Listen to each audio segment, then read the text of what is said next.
make no friends in the pits and you take no prisoners. 1 minute you're up $500,000 in soybeans and the next, boom, your kids don't go to college and they've repossessed your Bentley. Are you with me? The revolution starts now. We have to pass the bill so that you can find out what is in it. Turn those machines back on! You are about to enter the Peter Schiff Show. Show me the money! If we lose freedom here, there's no place to escape to. This is the last stand on earth. The Peter Schiff Show is on. I don't know when they decided that they wanted to make a virtue out of selfishness. Your money, your stories, your freedom. The Peter Schiff Show.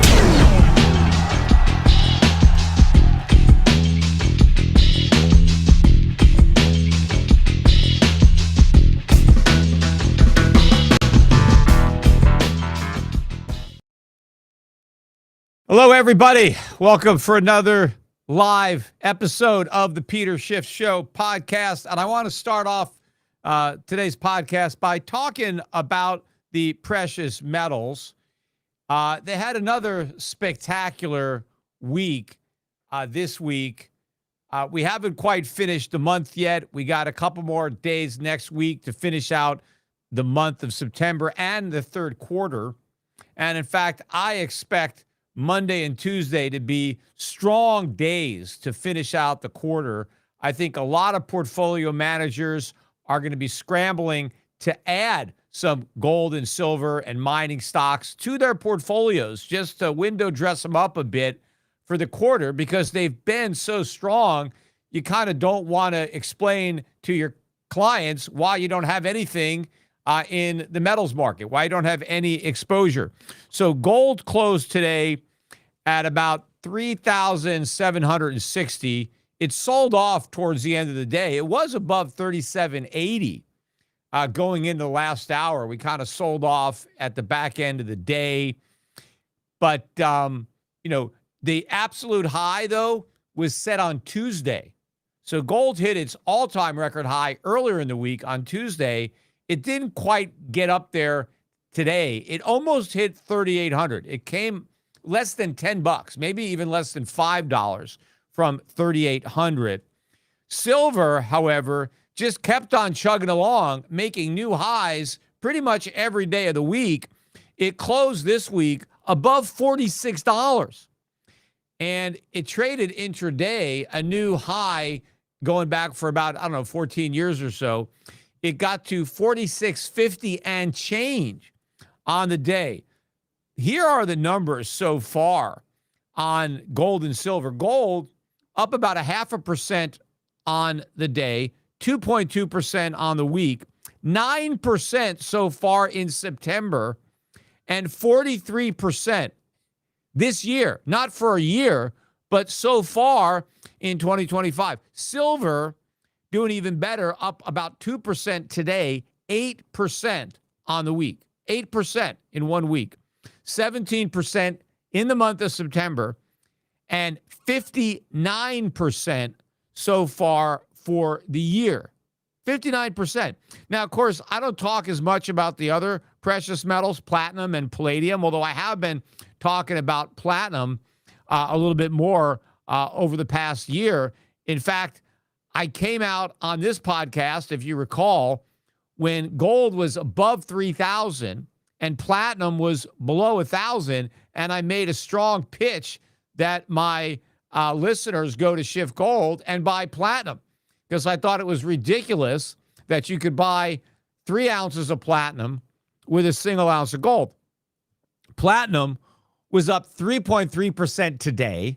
It's up 12% this week, 19% on the month, and 74% year to date. 74. Palladium also not quite as good, but inching out gold. Palladium up 44% on the year. Now, these are not normal gains. And it's not like these gains are happening, at least for gold, at depressed levels, because we started the year at record highs. And now we're just adding to those record highs. Yes, I think platinum and silver were depressed in relation to gold, not necessarily in relation to their own history. Although silver, at, $30 or wherever it was at the beginning of the year, was still cheap compared to where it had been in the past, but it wasn't anywhere near a record. Gold was at a record, and now it keeps setting new records. But this would not be happening if inflation were well contained. Right? If we really were headed back to 2% in 2 years, like the Fed claims, if inflation hadn't been beaten into submission the way Donald Trump claims, every time he gives a speech now, whether it's at the UN or whether it's at Charlie Kirk's funeral, he talks about how inflation is dead and buried, right? How we've got the hottest economy in the world, it's the greatest economy in the world, and we've got no inflation. Well, if we really had no inflation, gold would not be doing this. Silver would not be doing this. So these are real world market indicators that there's a problem here, right? And that is inflation. These are inflation hedges. These precious metals are very sensitive to inflation expectations. People expect more inflation, they buy more gold and silver.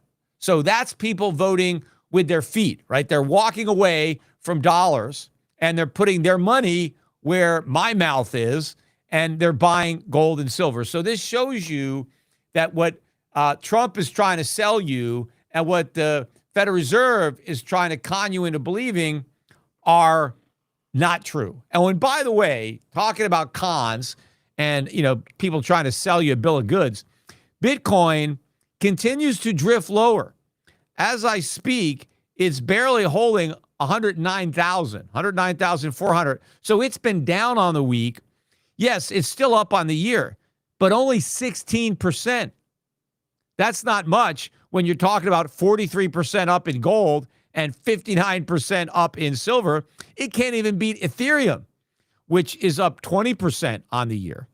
But both of these tokens are being dramatically outperformed by physical precious metals. In fact, again, I've talked about this, and I'm going to keep talking about it because the Bitcoin community keeps ignoring it. But now Bitcoin is 22% below its August high last month, priced in gold. So in terms of gold, from where it was at its peak last month, Bitcoin is 22% lower. That is an official bear market. And in fact, if you go back to the Bitcoin peak of November of 2021, that's almost 4 full years ago, Bitcoin is 20% lower now than it was then. So despite all the hype, despite all the ETFs and the Bitcoin treasury companies and the first Bitcoin president and the strategic Bitcoin reserve and all the Super Bowl ads and everything that Wall Street has thrown at you and the Trump administration, Bitcoin is in a stealth bear market. And if Bitcoin is holding itself out as a digital version of gold, why is it in a bear market versus gold? And I think it's going to accelerate, right? I think that Bitcoin could get clobbered in Q4. It could end up finishing the year below 100,000. And gold could end up finishing the year above 4,000. Because I think we're going to see a lot of strength. One reason in particular, and I mentioned this on the Schiff Gold Market Wrap last week. And so make sure you go to the Schiff Gold YouTube channel and subscribe to that one so you can get the market wrap, because I got this news after I did my podcast here. So I didn't have it for this podcast, but I shared it with everybody at the Schiff Gold Market Wrap. But Morgan Stanley came out and tweaked the 60-40 portfolio. Now, this is a Wall Street, bellwether portfolio. 60% stocks, 40% bonds, right? I mean, that's it. That's the portfolio. They tweak it a little bit. If you're really young, they might say, look, go 80% stocks and go 20% bonds. And if you're older, maybe go 60% bonds, 40% stocks, right? They tweak it depending on where you are, towards your retirement goals. But that's been the portfolio ever since I've been in this business. I got my license in 1987, coincidentally, the year the stock market crashed. That's when I became a stockbroker, the year the stock market crashed. So I didn't really enter the industry at the best time. Although, in hindsight, it was a great time to buy, but it was, a difficult time because a lot of stockbrokers, were waiting tables, right? They lost their jobs because of the 87 stock market crash. But that's when I got into the business. But ever since then, it's been 60-40, right? Morgan Stanley said, you know what? We need to split that 40% that was in bonds 50-50 with gold. So Morgan Stanley came out and said our portfolio is 60-20-20. 60% stocks, 20% bonds, and 20% gold. Unbelievable. Now, it's about time.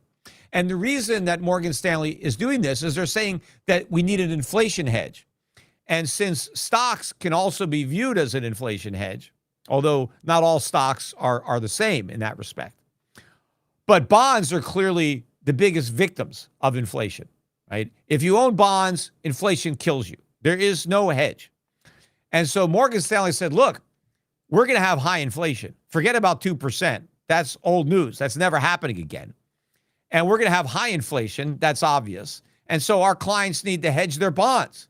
So they need to buy gold. This is big.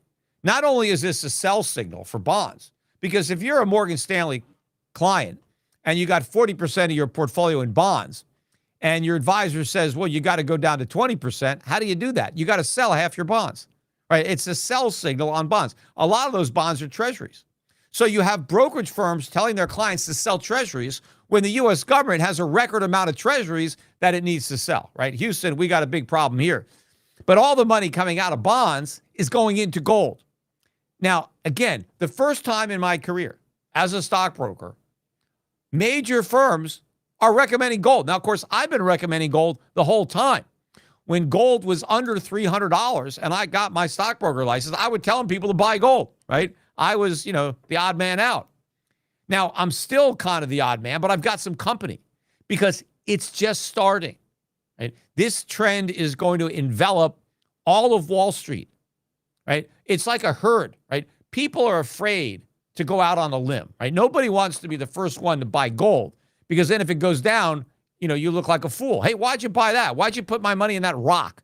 Why'd you buy these gold stocks, right? You're fired, right? People are afraid, right?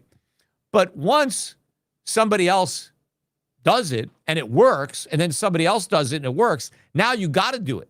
Because now if gold goes up, and it will go up, and the mining stocks go up and you don't own them, now your clients are going to say, hey, why didn't you have me in any gold? Why didn't you have me in any gold stocks? You're fired, right? So now the pressure is to put them in. So that's why I think we're going to see a massive run up between now and the end of the year, and probably between now and the end of the decade, as more people jump into the water, right? Because other people are there and they're swimming and they're having a great time, and you don't even have to, put your toe in. You could just jump right in now because everything is great. So this is what's going to happen, right? People need inflation hedges. Gold is now shown itself to be the inflation hedge. It's no longer going sideways, even though it never really was. I mean, it's way outperforming. The U.S. stock market is down 70% priced in gold in the last 25 years. And in fact, when you hear the financial news keep talking about Dow making a record high, no, it's not. It keeps going down. Year to date, the Dow is down, I don't know what, over 20, 25% this year. The Dow is getting killed in terms of real money, eviscerated. But you don't know that if you price it in funny money. And that's one of the reasons why Donald Trump wants inflation, so he can make it look like the stock market is going up, even though it's actually going down. See, everybody can feel richer because of inflation, even though they're getting poorer. Now, of course, if you don't have financial assets, you don't feel richer. You just are getting poorer, and you know it. And that's why a lot of people voted for Trump, because they were getting poorer. The problem is they're going to get even poorer now that they voted for Trump, right? Because all the problems they thought Trump was going to solve, he's going to make worse. And I'm going to get to that in a little bit. I want to continue talking about gold.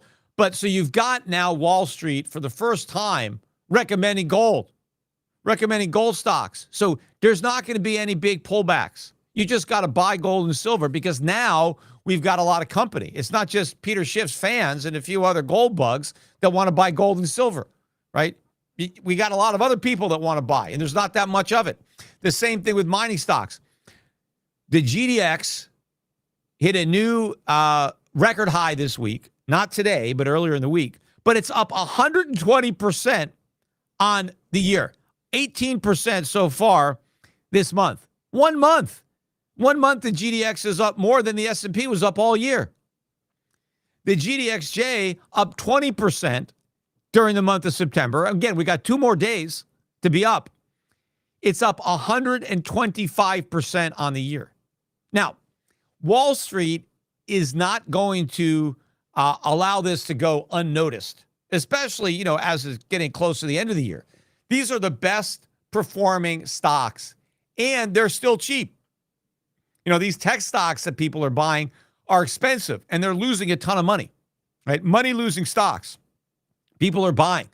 Gold companies are making a killing. They have huge earnings. The earnings are growing. So there's a lot of value here, but we also have momentum. So you have momentum and you have value. See, the tech stocks, they just have momentum, right? And that can collapse at any moment. But you've got a solid fundamental foundation behind what's happening in precious metals. So this is just going to continue. Next year could be even better than this year, even though this year is spectacular. But you got to buy, right? You can't just procrastinate anymore. You got to go to Schiff Gold, buy gold and silver. Don't forget, buy some platinum. It's still got a lot of upside. Get into these mining stocks. Buy my gold fund, which again, EPGIX, is still lagging the GDX and GDXJ because we got a lot of private deals. We invested in private companies that aren't even public. And so we're carrying those investments at cost. Now, obviously, they're probably worth a lot more than that, but it's not reflected in our price because they're not public yet. They will go public, and then they could be worth a lot more than what we paid. And all of a sudden, they're going to be there. And we got warrants. We're carrying the warrants at zero, right? Warrants that are probably worth a lot of money, we're counting them as worthless.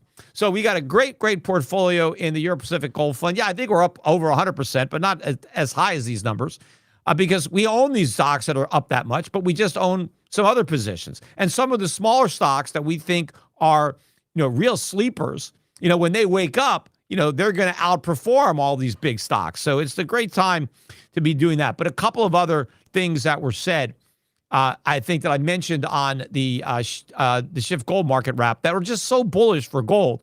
You had Stephen Moran, who was the president's economic advisor, who's now sitting on the FOMC, right, as an insider for Trump. He was asked about the dollar, and he said, well, the Fed doesn't have a mandate on a strong dollar or any mandate on the dollar, right? We just have a mandate on price stability, right? Well, you're not going to have stable prices if you don't have a stable dollar, because stable prices are about the purchasing power of the dollar. But if you have someone on the Fed saying, hey, we don't care about the dollar's value, what does that mean? Dollar's going down, right? And if they don't care about the value of the dollar, they're not going to achieve their inflation mandate, because all inflation is a reflection of the purchasing power of the dollar. Now, maybe he was talking about just the exchange rate. But if the dollar buys fewer euros or fewer pounds or fewer any other currency, then everything that we import is going to be more expensive. And everything we make is going to get bid up by people who have those currencies and outbid us. So the exchange rate of the dollar is very important if you're trying to get price stability. And he basically couldn't care less about the dollar, which means it's going down. And also you have Steve Bannon, who was a big Trump guy at one time, but he was out there saying that the Secretary of the Treasury should also be the chairman of the Federal Reserve. That it should be that the same guy, right? Scott Bessent should wear both hats. That Donald Trump should nominate Scott Bessent to be chair of the Federal Reserve, but not have him resign as Secretary of the Treasury.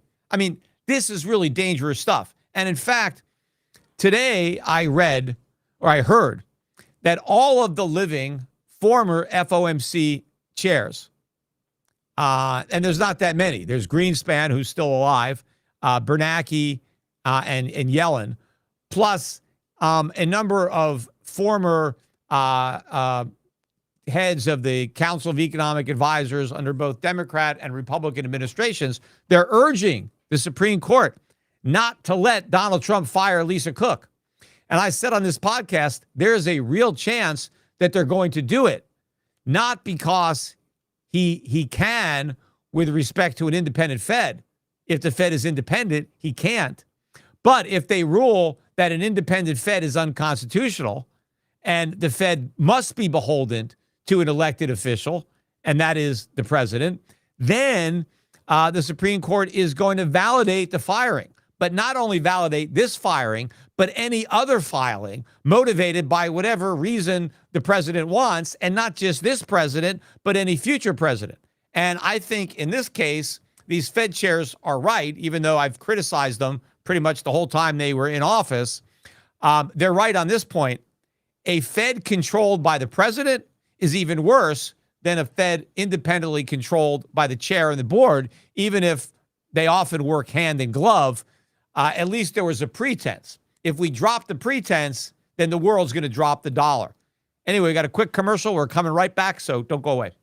Here's a stat that really makes you think. Nearly half of American adults say they'd face financial hardship within 6 months if they lost their household's primary income. That's not a hypothetical. That's a wake-up call. Now, I talk a lot about protecting your wealth, but protecting your family starts with making sure they're covered if something happens to you. That's where Policy Genius comes in. With Policy Genius, you can find life insurance policies starting at just $276 a year for $1 million in coverage. It's an easy way to protect the people you love and feel good about the future. Policy Genius isn't an insurance company. It's a marketplace, one that makes it simple to compare policies from America's top insurers and find coverage that fits your needs and your budget. They lay out all your options clearly, the coverage amounts, prices, terms. There's no guesswork, just clarity. You can even talk to licensed agents who walk you through the process and handle the paperwork for you. Life insurance is a form of financial planning, and Policy Genius is the country's top online marketplace for getting it done. They've earned thousands of 5-star reviews on Google and Trustpilot from people who found the right policy at the right price. Secure your family's future with Policy Genius. Head to policygenius.com/gold to compare free life insurance quotes from top companies and see how much you could save. That's policygenius.com/gold.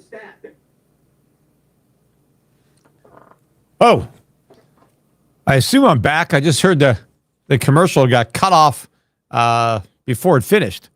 Anyway, a couple of things I want to talk about today before I get into some of the recent Trump new policy initiatives and the damage that they will do. First of all, Jerome Powell, in a speech this week, stated that he thought the stock market was fairly highly valued.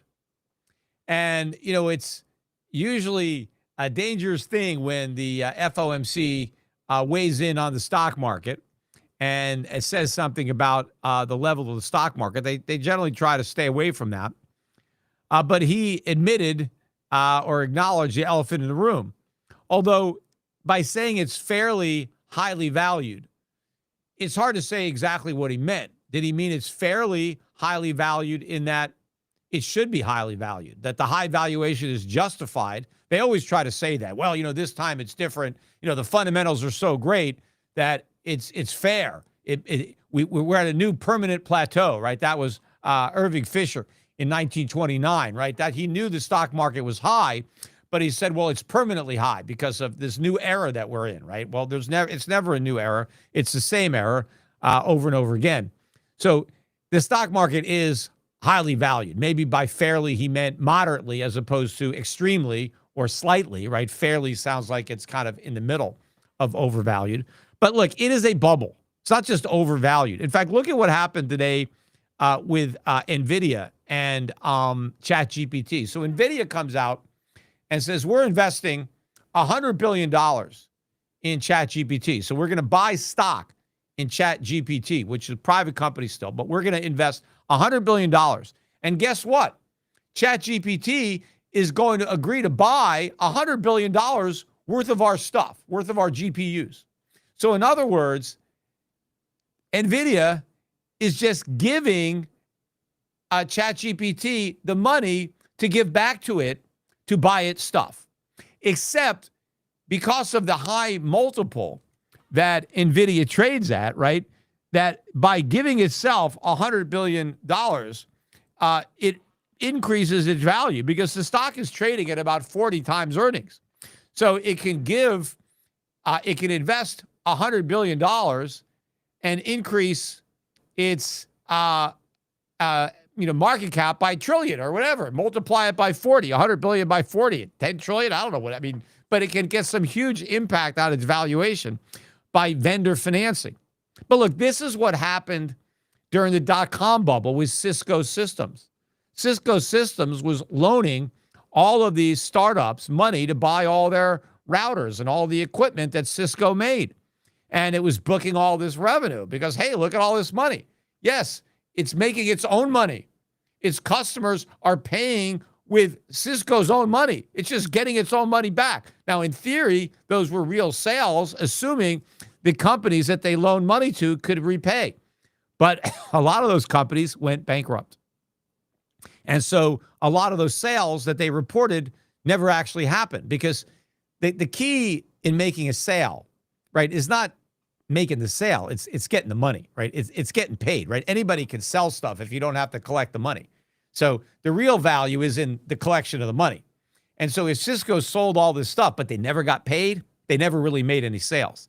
They gave away their stuff. And the problem, too, with giving away all your stuff is the owners, when they don't give it back, they put it up for sale on the used market. So now you're competing with your own stuff, right? Because some of the stuff was probably not even taken out of the box by a lot of these companies. They went bankrupt so fast. Probably didn't even have a chance to install it.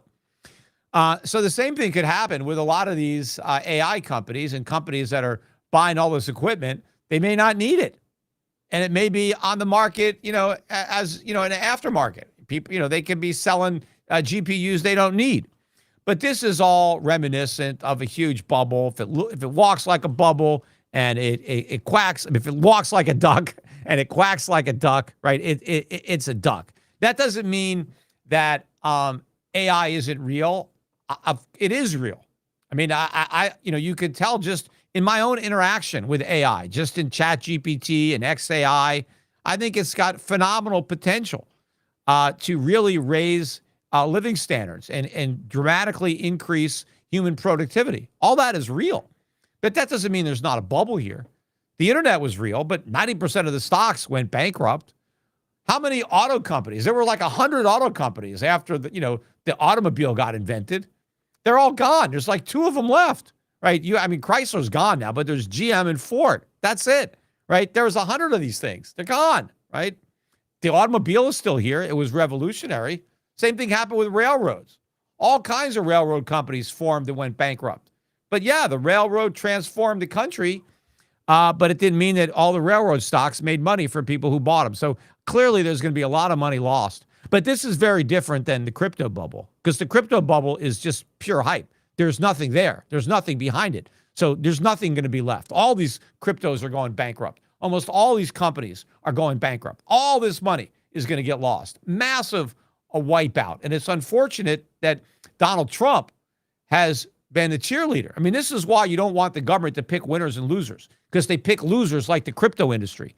The U.S. government picked crypto, and they're trying to make America the crypto capital, the Bitcoin capital. Now, they're doing it because their friends are getting rich, cashing out, right? The insiders are selling what Trump and his cabinet are pumping. The government is pumping, the insiders are dumping, and the public is going to get left holding the bag. But it's not just the investors who are going to lose a lot of money, right? I mean, I'm not as upset about that as I am about the damage to the economy, all the resources that we're squandering, the capital that we're squandering, that we could be investing productively.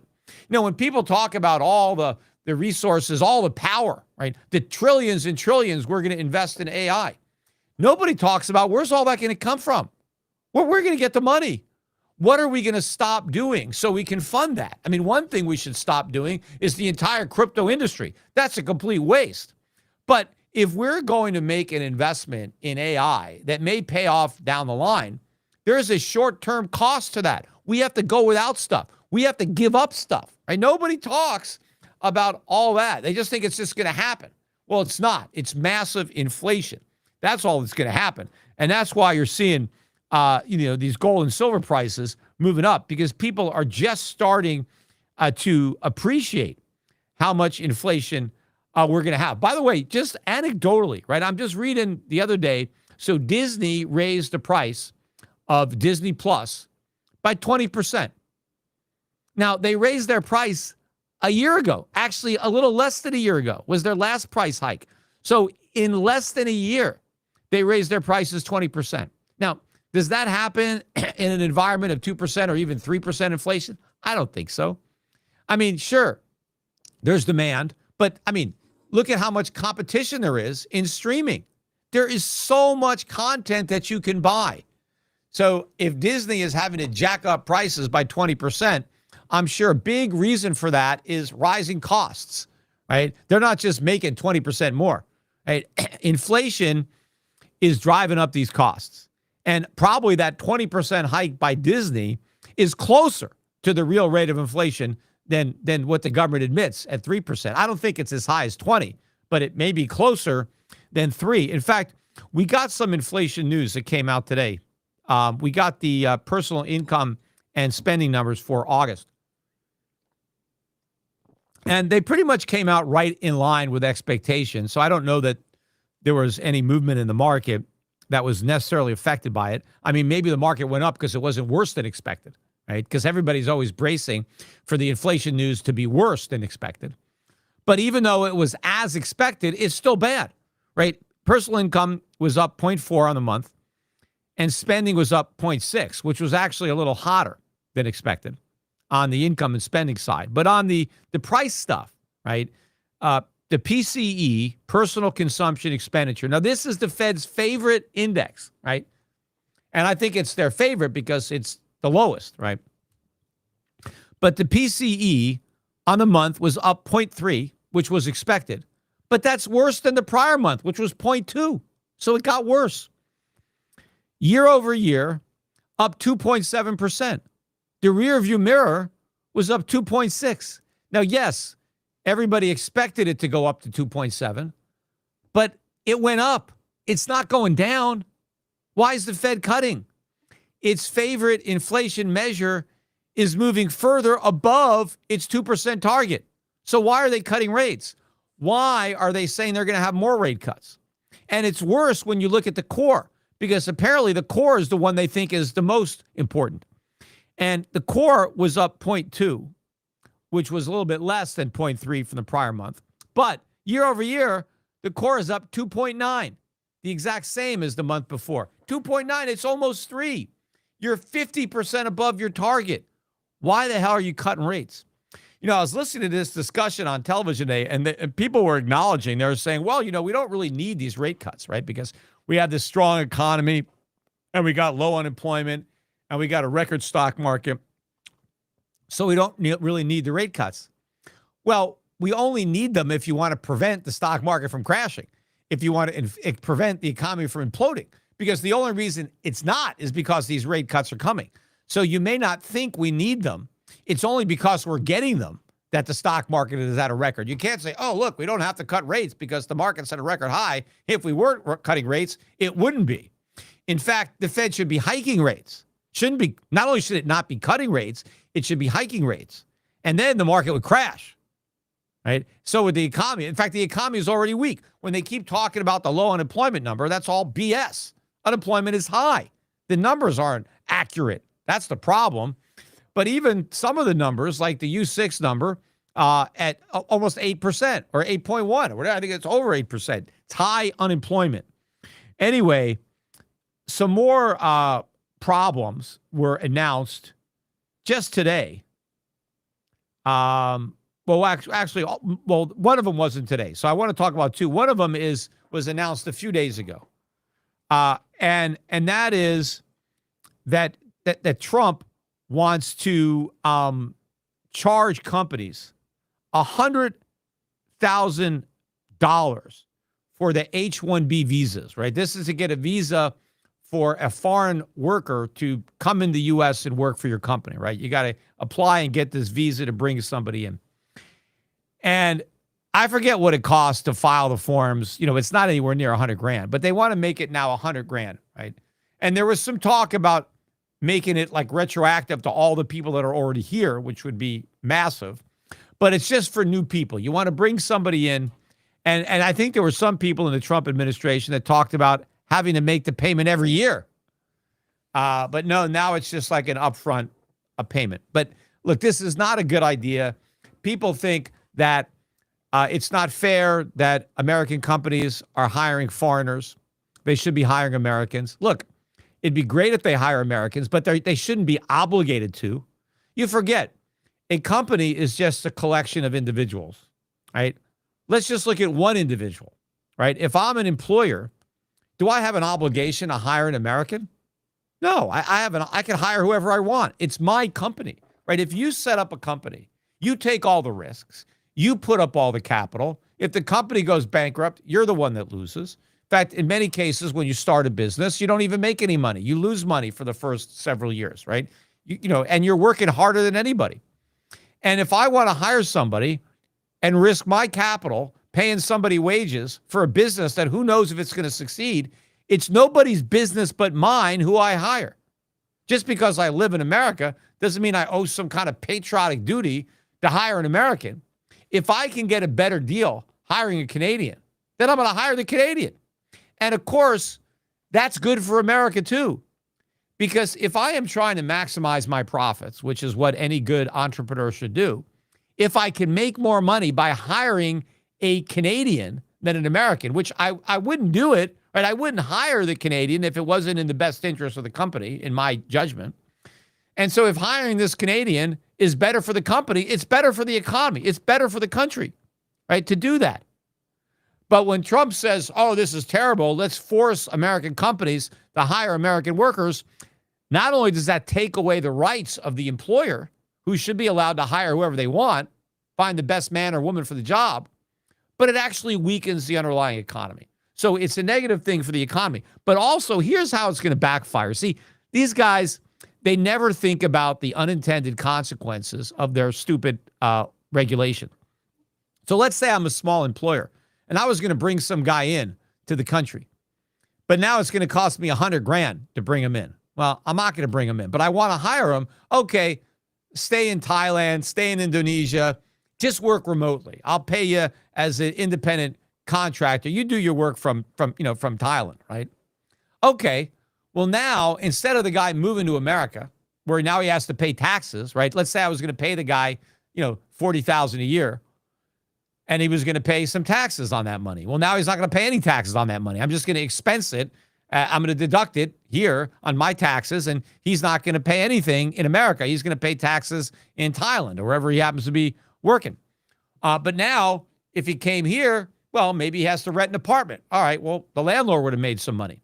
Maybe he's going to go out and eat in restaurants. He's going to start to spend his paycheck. So, the waiters make a little extra money. The money stays in the U.S. economy. It circulates here in the U.S., right? But if you force me not to bring him in because I don't want to pay the $100,000 fee, then all that money just stays in another country. So it's actually going to be harmful to the economy to prevent employers from bringing in foreign workers. Now, Trump will say, well, they're going to hire American. No, they're not. If the better worker is abroad, they'll just hire him and just let him stay there, right? So this is not going to work, and it's going to end up costing jobs, right? We're going to lose jobs as a result of this. Look, the best way to have a prosperous economy is to have a free economy, right? Let employers, give them the freedom to hire who they want to hire and let them negotiate the terms of these employment agreements without the government interfering. But no, Trump doesn't want to do that. Trump wants to micromanage. He wants to, prevent companies from hiring foreign workers and force them against their will, right, to hire an American worker, even if the American worker is less productive, is more expensive, a worse hire. Look, most employers, they got nothing against Americans. It's not like they don't want to hire Americans. Maybe it's a pain in the ass to bring a guy in from a foreign country. You wouldn't do that if it didn't make sense economically. And if it makes sense economically, why would the president want to stop you from doing that? Because the result is going to be less than optimal as far as the economy. So you're hurting the economy. Now, speaking about hurting the economy, Trump also unveiled a bunch of new tariffs today. One is 100% tariff on pharmaceuticals. I think these are branded products, not the generic ones. But if it's a brand or a pharmacy, 100%, double. But then he said, well, but if the company has a U.S. facility or is breaking ground on a facility, it won't apply. So a lot of the big European pharmaceutical companies have a presence here, right? They don't make all their drugs here, but they make something here. But obviously what's going to happen, again, unintended consequences, if I am a drug company and I don't have a U.S. presence at all, okay, now I've got to break ground on some facility that I'll probably never complete. I mean, who knows what I'll actually do, but I just got to convince Trump that I'm going to build something, and then I don't have to deal with the tariffs. But obviously, Americans are going to have to pay the cost of this wasted construction project that's never going to be completed. But there will be ways of getting around it. And of course, every time Trump has tariffs, there's a long line of companies that want to grease his palm to get an exemption from those tariffs, right? It's such crony capitalism when you do this, because you basically say, here's a tariff, but if you want an exemption, what do you got for me, right? This is, the whole White House is for sale, and it's not necessarily the U.S. government that gets the money. It could be the Trump family that benefits from giving out these tariff exemptions. But it didn't stop at pharmaceuticals. And Trump, by the way, is justifying all this as a national security threat. So he imposed 50% tariffs on like kitchen cabinets. And I forget what other stuff for the kitchen. And 30% tariffs on upholstered furniture. Now, why kitchen cabinets? I mean, why not bathroom cabinets? And by the way, who's to say if I buy a cabinet, maybe the guys that sell kitchen cabinets will start marketing them as bathroom cabinets so that they don't have to be tariffed, right? Just say, hey, this is for the bathroom, right? Wink, wink, right? I've got these great bathroom cabinets. And then therefore, if you label them bathroom cabinets, they're not going to be tariffed, right? As opposed to kitchen. The same thing with the furniture, upholstered furniture. So what about unupholstered furniture, right? That doesn't get a tariff. You know what they're going to do? They're going to start selling the upholstery separate from the furniture, which is not that hard, right? So you're going to buy a couch, or you'll import a couch, and it'll come with just cushions, but there'll be no upholstery, right, around it. And then they can sell the upholstery separately, just as upholstery, which there's no tariffs on upholstery. There's no tariffs on unupholstered furniture, just upholstered furniture. So you break it up and you ship it in pieces. And then all you have to do is shove the pillows into the upholstery and zip it up, right? I mean, so obviously there's going to be ways around these tariffs, but they're going to benefit the Americans who pay the tariffs, right? But now we got to hassle with, I got to buy my sofa here, and I got to buy the upholstery over there, and I got to put it all together. Look, it's going to be a pain in the ass. It's going to cost more. There's a bunch of wise guys, on my X account. And I point this out, that Americans, furniture is going to be more expensive. Kitchen cabinets are going to be more expensive. Trump is complaining that, it costs too much to buy a house. Well, why is he making it more expensive to make the kitchen, right? Houses have kitchens, right? And of course, you buy a house, it's no good without furniture. Why does he want to make the furniture more expensive, right? Because you put a tariff on furniture is going to cost more money. And so these wise guys are coming on my account, and they're commenting, and they're saying, well, idiot, it's a simple solution. Just buy American, right? That's the solution. Just buy American furniture. Well, if it was that simple, people would already be buying American furniture, right? I mean, most of the furniture we buy is imported, right? And it's not because people want that, right? I mean, let's say a lot of our furniture comes from Indonesia, comes from China. It's not like, you buy a new house and, the family gets together. Hey, let's go out and buy some Chinese furniture. No, nobody says that.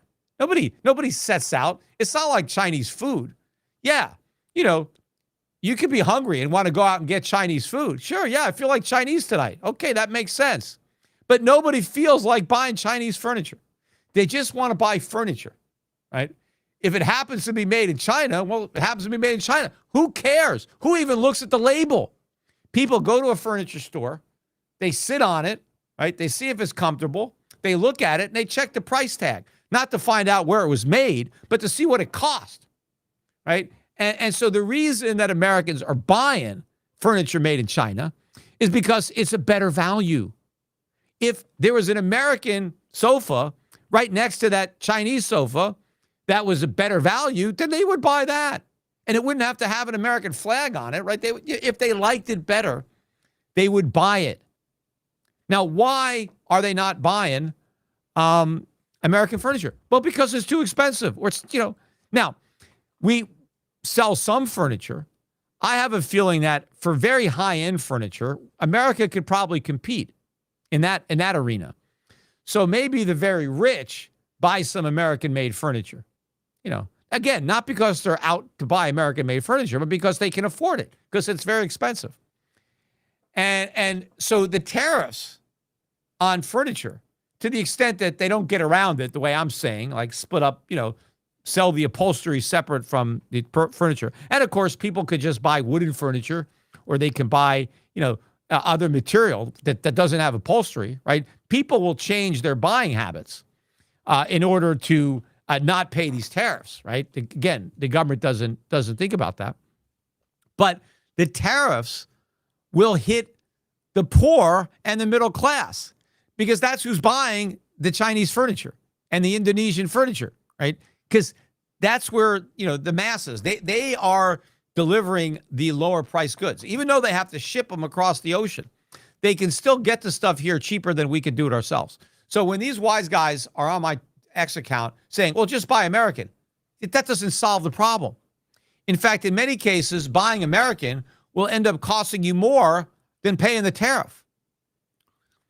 And so the solution, is not about, hey, let's make it so expensive to buy foreign furniture or foreign cabinets. Let's make it so expensive that you have to buy American. No, let's fix the problem of why we can't manufacture the furniture in a competitive way anyway. Why can't we make a product that stands on its own? Why do we need to be protected? And you might say, well, because of all that cheap labor. Look, that's BS. Because once upon a time in America, we paid much higher wages relative to the rest of the world than we pay now. And we had a trade surplus in just about everything, including furniture. So we were able to produce better and cheaper furniture in the past. Why can't we do it now, right? The reason is we have a lot more government now than we had then. We have a lot less actual savings because interest rates have been too low. So we don't invest in the infrastructure, the plant and equipment in order to be able to produce. We've been relying like a crutch on the dollar's reserve status to buy all the stuff that the rest of the world makes. And so that's why we're all, set up to distribute all this stuff that is made around the world. And you can't go cold turkey just by erecting a tariff, right? And yes, people are thinking, oh, but the tariffs haven't harmed us yet. Look, we haven't seen anything in inflation. Well, one of the reasons is because you're looking at the CPI instead of actual prices. But also, there is a lag here, right? Companies just started paying these tariffs. Remember, there was a lot of merchandise that was imported before the tariffs kicked in. And so they're working through that. But now the companies get the tariffs. They've already paid the cost. They have to figure out, what are we going to do? How are we going to get this money back? We could raise prices. Maybe we'll lay off some of our workers. We'll cut costs. They're already doing some of that. One of the reasons why the labor market is weak. But prices are going to go up. They're going to go way up. And people say, well, but if you raise prices, then people won't buy. Yes, exactly. A lot of people won't buy, right? That's why you're going to see a huge downsizing of the retail industry. Companies are going to raise their prices dramatically, and they're going to lose a lot of sales. And what they're going to have to do is find a new equilibrium to be profitable with lower volume and much higher prices. And what that's going to mean is fewer employees because they have fewer customers. So the whole American standard of living is going to be impacted by these runaway deficits, by these tariffs. You're looking at the rearview mirror, at the CPI. Look forward. Look at gold. Look at silver. These are forward-looking indicators. And by the way, Trump justified these tariffs, right? Because again, tariffs need to be imposed by Congress. They are taxes. But Trump is evoking national security. National security. So it is a national security threat that we are buying all of these imported kitchen cabinets. What the hell does cabinets in the kitchen have to do with national security? Like we have to cultivate our own cabinet industry for kitchens? Do we think the Chinese are bugging these cabinets? And Americans have to be concerned that they're spying on us through our kitchen cabinets? Or what? Do they think that if we have a war, that there's going to be a need, that the troops are going to need new cabinets for their kitchens because they're going to go off to war? They need a comfortable chair to sit in when they're trying to strategize, the next, invasion plan. And so we need to make sure that lazy boy or that comfortable chair that's got, is made in America. This is nonsense. How do you justify furniture and cabinets for a national security risk? Now, unless you're saying, well, manufacturing is a national security threat, we need to manufacture. Well, then why are you just saying kitchen cabinets, right? Why not all cabinets? Why not everything, right? Why not have a massive tariff on everything if the emergency is that we don't make anything, and now we have to make everything here? But the tariffs are not going to result in us making products here. Because the reason we stopped making products here wasn't because we didn't have tariffs, right? And so erecting tariffs isn't going to reverse the damage that have nothing to do with tariffs. And unfortunately, the policies, the real economic policies that Trump is promoting, which is massive money printing, huge government spending, massive increase in the size of U.S. government and the burden that it places on the U.S. economy, all of this is going to undermine our ability to manufacture. It's going to make us even more dependent on the imported goods that are now even more expensive because we're paying tariffs on top. But what's really going to exacerbate it is going to be the dollar. And to me, I don't know what's holding the dollar up. Obviously against gold, nothing, because the dollar keeps sinking just about every day in terms of gold. But that also means that the euro is sinking, the pound is sinking, the yen is sinking, right? People all around the world are seeing their currencies lose purchasing power, measured in gold and pretty much everything else. But the exchange rate of the dollar has just kind of been holding on to its initial Liberation Day losses, and it hasn't just fallen, over.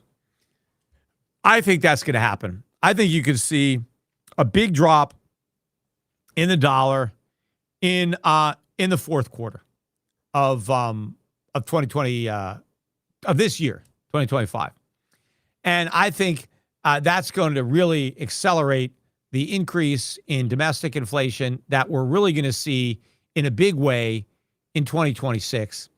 Now, some people might say it's just the lagged effects of tariffs, and they may try to just dismiss it as being transitory, or a word that means transitory, but without saying transitory. But the markets are going to see through that, and inflation is just going to run out of control. The one other thing I did want to mention from this week is Trump rolled out the gold card and now the platinum card. I guess Trump didn't realize that gold is more expensive than platinum, because the platinum card is the more expensive card to buy. And it's now the platinum card that gets you out of your global taxes. And that one, I think, is $5 million. The gold card at $1 million doesn't get you out of any taxes. It just fast tracks you to U.S. citizenship. And I don't think a lot of people are going to bite to pay $1 million to come and pay our high taxes. I don't think there's going to be nearly as many takers. There may be a few takers of the platinum card, but only if they move to Puerto Rico, because all that exempts you from is your worldwide income. and not your domestic income. Although, again, I don't even know that that's constitutional. I don't know that the U.S. government can exempt taxpayers. If you're here in the United States and Americans are taxed on your worldwide income, how are they going to say that, well, these Americans, they're here, they don't have to pay taxes on their worldwide income, but they would still have to pay tax on their U.S. income. And by the way, all of your capital gains are U.S. sourced. So even if you buy a platinum card and you come here and you trade stocks, you're paying, capital gains tax. But if you happen to live in Puerto Rico, you can get zero capital gains. So I have a feeling that I could have a lot more neighbors here in Puerto Rico that are not coming from the States, but that are coming from around the world, because if they want to live in the U.S. and they want to, they have a lot of capital gains, if they make Puerto Rico their home base and they spend, 183 days a year here in Puerto Rico, then not only will they get out of their worldwide tax, but they'll get out of all their capital gains tax. And if they have a business, if they run it from Puerto Rico, they'll pay 4% tax on that, as opposed to paying whatever high rate of tax that is if they operate out of the States. Because most of the other countries that have these golden visas have lower taxes than the U.S. That's why people are going there. They're going there to escape high taxes to get lower taxes. And so the U.S. doesn't really have that to offer when it comes to the domestic tax rates, which are pretty high. But anyway, that's it for today's podcast. I'm going to now do a special one just on gold and silver. And so if you're not subscribing to Schiff Gold's YouTube channel, make sure and subscribe. I think we bumped up 4,000 or 5,000 subscribers last week, so we're getting there. We're still not at 600,000. I think we're now above 595,000 on my main channel. So I'm still, trying to get to this 600,000 subscribers. So if you're not a subscriber, join the club and get your friends to join the club. This is like a personal challenge. Maybe the YouTube gods have been working against me, but I want to see if I can get 600,000 subscribers. But we got a long way to go at the Schiff Gold channel. So go over there, go to Schiff Gold, buy some gold and silver, go to your EPAM, and open up an account. Don't be mad that you missed out on the money so far this year. This is just the beginning as far as I'm concerned. There's a lot more coming. And if you were a client and you're one of the few people, the unfortunate people who cashed out last year, that was a big mistake. But it's an even bigger mistake not to come back, because I think the money that we're going to make in the future is a lot more than the money you missed out on so far in the recent past. So don't compound the mistake of getting out by not getting back in. And again, go to Schiff Sovereign, sign up for the free newsletter at schiffsovereign.com. We're putting out some really, really good content, and I don't want anybody to miss it. And again, if you like this video, make sure to give it a thumbs up, leave me a comment, and if I have time, I'll answer a few. Bye for now, and have a great weekend.